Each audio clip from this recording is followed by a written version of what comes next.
great place to start is the Fantasy Stats section of the site. You can get to this section from any page on PFR by scrolling to the footer and clicking Fantasy. There are 3 different kinds of stats you can research from the main Fantasy page: red zone, defense, and matchups. Each of those is then further split by position. Red zone stats are what they sound like: player stats within the opponent's 20-yard line. As any football fan knows, these are the best scoring opportunities that a player will have. So it's important to see who excels in the red zone so you can get those crucial fantasy points that come from touchdowns. But just as important is to see who gets the opportunity to excel in the red zone. That's why, in addition to stats like catches and touchdowns, we also publish targets and percentage of team carries. If one player is getting the bulk of a team's red zone carries, or a disproportionate number of targets in the red zone, they're going to be more likely to score.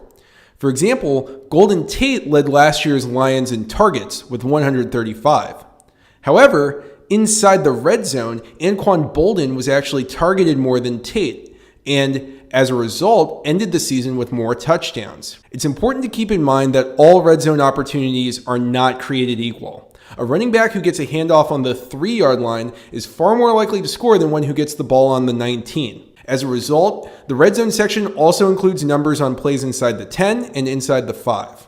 The next section is defensive stats. On this page, we track how many fantasy points every defense allowed to players at a given position. This information will be very useful once the season is underway, as you try to set a lineup and need info on the defenses your players are facing that week. While you could just check running or passing stats, those won't necessarily tell you whether a team is particularly vulnerable to pass-catching running backs or especially good at stopping tight ends, not to mention the fact that this page includes fantasy points as well as standard stats. The matchups page puts all this information together.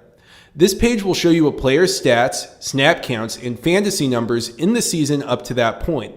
It'll also show the opponent that the player is facing and their defense's numbers against other players at the same position.